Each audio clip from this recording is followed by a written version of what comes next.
Gary Lyttle was just 10 years old when he played with a Ouija board for the first time. An ordinary boy from County Derry, Northern Ireland, the year was 2004 and he was walking home from school. Drawn away from his usual route by an instinctual telling, he found himself wandering off the track close to the river, towards a mound of household waste illicitly dumped alongside the waterway. Half buried amongst bits of broken glass and abandoned appliances, Gary spotted something interesting. A large wooden rectangle, a board game of some sort. Adorned with engravings, the sun, the moon, the letters of the alphabet and the words yes and no, it was an old Ouija board. Familiar with the item from the scary films he had seen on TV, the 10-year-old boy was thrilled and proceeded to recover and clean the board. Little did he realize that his riverside discovery would forever change the course of his life, ultimately leading him and his terrified mother to monks and exorcists in an attempt to free him from the influence of a dark and mysterious figure named Tyrannus, the demon who was welcomed into his life via the board. My name is Laura, and you are watching The Paranormal Scholar. Gary's story comes to us most comprehensively via The Dark Sacrament, a book written and compiled by husband and wife duo David Keeley and Christina McKenna, specifically to shine a light on the work of two modern-day exorcists, Canon William H. Lendrum and Father Ignatius McCarthy. It is the former, Canon Lendrum, an Anglican priest from Belfast, who became involved in Gary Little's case. I knew it was time for the exorcism, Lendrum told a journalist from the Guardian newspaper in 2005. The boy, so he explained, had been sent to him on the recommendation of a psychiatrist. For certainly, Gary Little's life had entirely unravelled since the day he found the Ouija board dumped by the river. After all, he hadn't just found the Ouija board. According to the testimonies contained in Keeley and McKenna's book, the board had guided the boy to it, ensuring that he would pick it up and play with it. In addition to the preternatural sensation that drew him from his usual path home, when Gary discovered the board half buried in the earth, it is said that a second item revealed itself, flying up in the air over the boy. It remained suspended for a moment before floating gently down to settle on the board. It was a planchette, a small piece of wood shaped like a rounded triangle with a circle of glass at its centre. When the planchette united with the board, something even more extraordinary is alleged to have happened. An experience of hell and damnation. All at once, Gary heard men and women screaming from under the earth, shrieking, so the boy later explained, something like Bim I A. He did not know what it meant and was utterly terrified. The strangeness, however, was far from over and progressed to a fully fledged vision of hell. Held in place by an unseen force, the ground is said to have opened up in front of the 10-year-old boy, revealing a dark cavern-like space housing a figure seated on a throne. All around the throne were demons, hundreds of winged creatures who flew up towards the entranced child. Soon after this, Gary was released from his trance. He was still in the same place, beside the river and the mound of rubbish, the Ouija board at his feet. The cavern and the demons gone, he jumped up, grabbed his school bag, and ran all the way home. At home, it was immediately clear to his mother Jessica that something was wrong. He seemed nervous and unable to settle. A mere half an hour later, she supposedly heard a scream come from the staircase. Rushing from the kitchen, she is said to have found her son halfway up the stairs, open-mouthed and staring, his hand tightly gripping the handrail. When she tried to comfort him and find out what was wrong, it was as though Gary couldn't hear her. His eyes were straight ahead, fixated on something at the top of the stairs. Jessica, however, couldn't see anything and had no idea why her son was acting so scared. When her other child, an 8-year-old girl with the pseudonym Kelly, giggled at her brother's odd behaviour, the boy is said to have snapped from his trance. Turning, he looked at his little sister. It was, so his mother has explained, a look of pure hatred, one which was entirely out of place on the face of an otherwise sweet and ordinary 10-year-old. Frightened, Jessica instinctively pulled her daughter away from Gary, after which the boy continued up the stairs. From that day forward, things are claimed to have changed in the house. A usually harmonious Gary and Kelly would get into arguments, the older sibling shouting and, uncharacteristically, swearing at his little sister. On one occasion, Kelly even claimed that her brother had grabbed and twisted her arm, hurting her as he threatened to kill her. 2 days later, Gary laid hands on her again, this time supposedly punching her so hard in the face that the last of her baby teeth fell out. Their mother simply did not understand what was going on. Before she could attempt to find out, however, the situation escalated to new and alarming heights. Gary collapsed and had a seizure. At first, his limbs jerked violently, and then he was still, eyes staring straight up at the ceiling. A doctor was immediately summoned. Gary was okay, for now, with tests being arranged at the hospital for the very next day. He underwent a cardiogram and samples of his blood were taken. The neurologist also ordered an EEG. In all cases, the results were normal. No sign of a weak heart, of diabetes, or of abnormal electrical activity in the brain that may have suggested epilepsy. Gary was the perfect picture of health. And yet his mother worried that he wasn't. He had no memory of the incident. Not only that, his collapse had lasted almost an hour, far in excess of the 5 minutes typically associated with epileptic seizures. Her worrying, however, was only to increase. A few days later, she learned that Gary had a new friend, a man called Tyrannus. Her son told her that he had met him at the river. "It was the man I saw on the throne," he supposedly said. "The one that was like the devil, only it wasn't the devil. It was Tyrannus."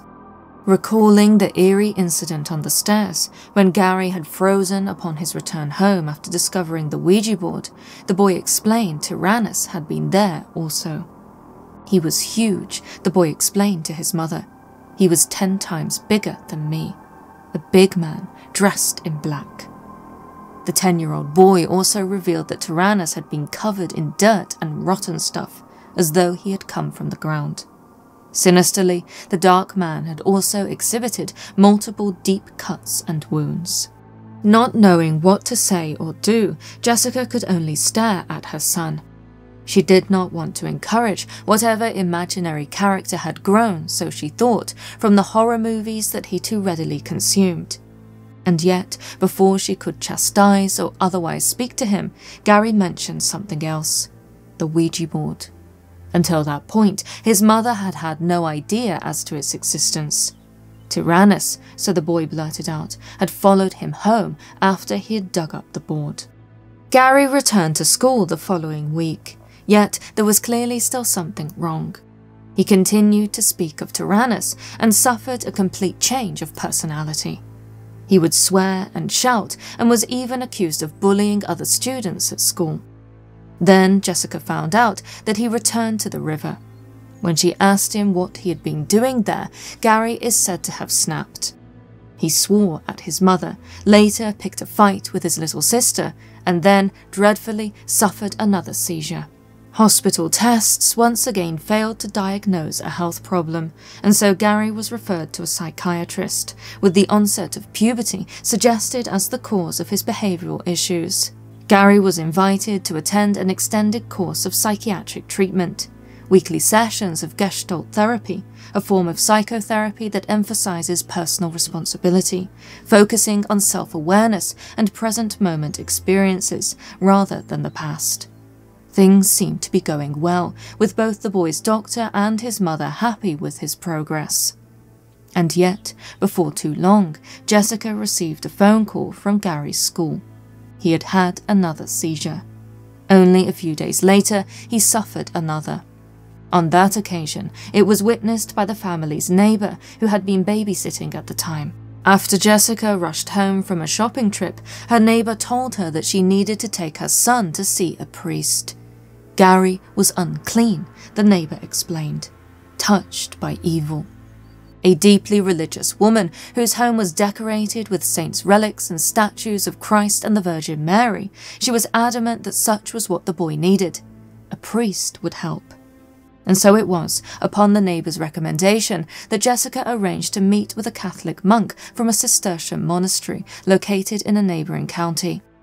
In the testimony featured in Keeley and McKenna's book, the monk is described as having been a healer with many years' experience. At the monastery meeting, Gary is said to have revealed more information about his experiences to the monk, including how the man on the throne from his vision, Tyrannus, had promised him a life of success and comfort if only the boy did as he wanted him to do. "He says I'll have great power in the future," Gary is claimed to have told the monk. The dark figure is even said to have further entranced the boy, showing him visions of an office with a big desk. Arguably oddly stale things for a 10-year-old boy to fantasize or invent, when one of such an age might be more inclined to dream of becoming a fireman, footballer, or pop star. There were also noises and shadows, so the boy explained to the monk. Scary things that he would see and hear in the night whilst trying to sleep. When asked to provide more details, he said the sounds were akin to animals in the ceilings and walls, and that the shadows were big and black. In response to all of this, the monk is said to have instructed both the boy and his mother how to pray properly. There was, so he explained privately to Gary's mother, an evil at work. The monk then supposedly attempted to impress upon Jessica the reality of the devil and his demons, and how none of this was to be taken lightly. Gary needed to resist. He was, in short, playing with fire and had no doubt continued to use the Ouija board, speaking with Tyrannus, entertaining his offers of wealth and power, even after he'd claimed he had abandoned the board at the riverside. Jessica was overwhelmed. Belief in things like demons and the devil, God even, did not come easily to her. Even so, she is said to have taken the monk's advice, supervising Gary in prayer twice a day after the monastery meeting. In addition, the boy continued attending therapy sessions with his psychiatrist. And so, perhaps, the situation would have resolved. Yet, before too long, Gary is said to have slackened in regards to his prayers. He recited them less and less, and then altogether stopped. There seemed to be no consequence, and so his mother was unconcerned, until the day that she found him entranced and scribbling when he ought to have been completing his homework. Summoned into the room by her frightened daughter, Jessica was shocked to see her son writing in his non-dominant left hand, frantic and fixated, staring straight ahead. The words and phrases were obscene. Not only that, he supposedly made drawings too, of little designs resembling the signs of the zodiac and 5-pointed stars. When Jessica tried to remove the pen and paper from her son's hand, it was as though he were made of rock. The entranced boy continued to write.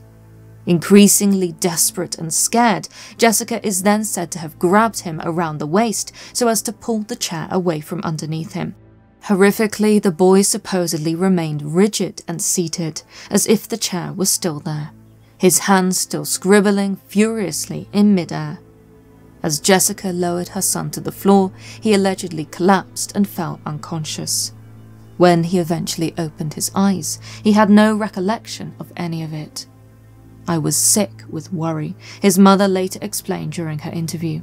She had, in all seriousness, thought her son was about to die. It was this sensational episode that led Jessica to Canon William Lendrum, an Anglican exorcist with 31 years of experience.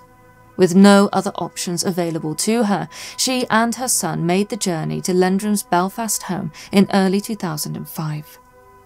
The first time he came here, the boy seemed very nervous, Lendrum explained in an article about the case for the Guardian newspaper. Interviewed later by Keeley and McKenna for their book, The Dark Sacrament, Lendrum went into more detail, expressing how he was struck by the way Gary answered his questions. The boy was confident, intelligent, articulate, even as he explained to the Reverend that he still played with the Ouija board and that it told him that he shouldn't read the Bible. "It says it's rubbish," the boy allegedly said. When Lendrum pressed him, asking Gary how it told him such things, the boy's answer was chilling. He would ask the board questions, but only questions that the voice told him to ask. The voice, so it was revealed, was that of Tyrannus. Unsettled, the priest studied the boy, looking deep into his eyes. What he saw is said to have been indescribable. Somehow, Gary's eyes did not match the rest of his appearance. They were, so the priest attempted to explain to his interviewers, old beyond his years. The suggestion was that the boy, if not possessed, was at the very least under the partial control, influence or affliction of the dark entity named Tyrannus. Canon Lendrum would counsel Gary for a couple of months before deciding in late February 2005 that it was time for an exorcism to be attempted. Speaking to The Guardian for an interview less than a week later, he explained how he said a few prayers and then looked into the child's eyes and commanded the spirit to depart. Unlike the Hollywood scenes one might be used to seeing, it is said to have been quiet and dignified, and when it was over, the boy seemed content in himself. In Keeley and McKenna's book, Gary's body is said to have shook when the priest commanded the demonic force to leave the boy alone. The boy is described as laughing, although not necessarily in his voice, but rather in the voice of Tyrannus. Eventually, the laughing ceased and the boy went quiet. He then promised Lendrum that he would go with another reverend to find and destroy the Ouija board, and that from that day forward he was ready to accept the Holy Spirit into his heart. Unfortunately, as positive as this interaction may seem, this story does not have a happy ending. Gary did not find and destroy the Ouija board with the other reverend. Instead, it was suspected that he moved it, concealing it somewhere in his grandmother's house, with her going on to suffer what are described as strange noises and shadowy manifestations. And so he continued to use the board, continued to speak with Tyrannus. In 2007, some 3 years after his initial discovery of the board, Gary was even happy to tell the authors of The Dark Sacrament that he continued to use it because he was bored. At the point of the book's publication, his behaviour, according to his mother, was still changed, with him, despite her best efforts, no longer having any desire to cooperate with monks and exorcists. In fact, he is said to have developed a full-blown hatred for anything sacred, refusing to even enter a church. In terms of a medical explanation for his seizures and behavioural problems, his doctors were likewise unable to provide further assistance to the family. There was, in their opinion, no reason for his symptoms, either physical or psychological. And so, as far as we are aware, Gary remained happy to exist alongside the entity he claimed was called Tyrannus, an entity no one else had ever seen, an entity brought into his life via a discarded Ouija board. In this way, it is easy to point out the possibility of a young, self-admitted bored boy having engineered this entire fantastical tale. And yet, whilst it may be true that there is no way to guarantee this case's validity, it is curious to note its consistencies with other cases of the strange and inexplicable, most especially those alleging demonic influence. Epileptic-type seizures, for example, are often reported, most memorably in the disturbing and extreme cases of Anneliese Michel and Gottliebin Ditters. In regards to the latter, the young woman said to have fallen under demonic influence is claimed to have had seizures that would last for hours, with the doctor who tended to her helpless to do anything at all. Such is undoubtedly similar to the experiences of Gary Lyttle, especially when one considers how, despite his access to modern medical testing, a diagnosis of epilepsy was ruled out. The various paranormal phenomena reported in Gary's story can also be said to be further reinforced when compared to other cases, with strange sounds and visions commonly being reported. Anneliese Michel, for example, spoke in 1973 of Fratzen, ghastly demonic faces that she would see whenever she felt evil come into her. The fact that a Ouija board served as a vessel for evil again links to other cases, including the classic 1940s story of Roland Doe, or Robbie Mannheim, the real-life demon-plagued boy at the centre of William Peter Blatty's fictional novel, The Exorcist. It is claimed that Robbie was inspired to experiment with a Ouija board after watching his aunt use one. A 1990s example is that of Estefania Gutierrez and the series of tragic occurrences that took place after a botched Ouija board session in the Vallecas area of Madrid, Spain. Black demonic smoke is said to have entered the teenage girl's body after the board was broken in two. She subsequently suffered seizures, hellish visions, and encounters with dark, shadowy entities. Even the name of the so-called demon Tyrannus is worthy of discussion. Whilst it is true, as is rightly pointed out by the authors of The Dark Sacrament, that the name was present in pop culture at the time of Gary's experiences, for example as the character Darth Tyrannus in the Star Wars franchise, and thus may have been accessible to Gary in terms of childish fictional invention, it must also be said that, in terms of lore and legend, demonic entities do not easily give up their real names. Indeed, much of the work of a Catholic exorcist, for example, may be to force the true name of a demon possessing a human vessel. Tyrannus might therefore conceivably have been a false name given by a demonic entity, carefully selected in order to lure and delight a 10-year-old boy, providing thrilling associations with big-screen supervillains and even the dark dread of the Tyrannosaurus Rex, a fake name to suit a demon's dark game. And so, considering all of this, are we then observing a universal phenomenon, that of demonic oppression and possession? Many, including the exorcists, Catholic, Anglican and otherwise, still at work in Northern Ireland and in other places around the world would say so. Not only that, exorcisms and the demand for exorcists are on the rise. That is not to say that all cases are true, but that, as the Cistercian monk Gary was taken to see has explained, by making God look archaic and outmoded, as is undoubtedly the case today, the devil creates a vacuum in the lives of the susceptible, which he, the enemy, can then move in to fill. Saint Michael, Archangel, defend us in battle. Be our protection against the wickedness and snares of the devil. May God rebuke him, we humbly pray, and do thou, O Prince of the heavenly host, by the divine power, thrust into hell Satan and all the other evil spirits who prowl about the world, seeking the ruin of souls. Amen. Thank you so much for watching. I truly hope you enjoyed this video. If you did, please consider liking and subscribing for more of the paranormal, being sure to click the bell icon to receive notifications of all new videos. And if you cannot wait until my next episode, why not watch the one suggested on screen now? Thank you again. Until next time.